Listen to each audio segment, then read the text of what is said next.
आज आंब तोड़ा होता तो मु तो दीटा नहीं आसी। आज किंतु धीरे धीरे ए सबुर संपर्क आम हजि जावाक बसला। हजि जावाक बसला नुहे, आमे ताकू हजेई दे सारिलुणी। बंधु बांधव के घर को आसिले तरकारी शागर अभाव रहु नथिला। पड़ोसी घर मध्य देखिले दुई तीनिटा तरकारी शाग पठे दौले, आणिकी देई जाउथिले, अरे ता झियो आसीची कि ता भाई आसीची, तांका घरे नहीं किछि देई आस। ए सब संपर्क को आमे धीरे धीरे हजेई देले। तेणु केउठी ना केउठी निश्चित भाव में आमको एकलापण खाई गोड़ौछि। एकुटिया जीवन आमको बंचिबाकू पड़ुछि।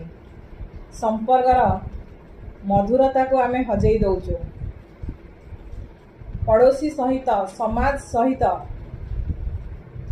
आमे जो एकाठी होई चलुथिले बंचुथिले ताकू मध्य आमे हरेई दौचु।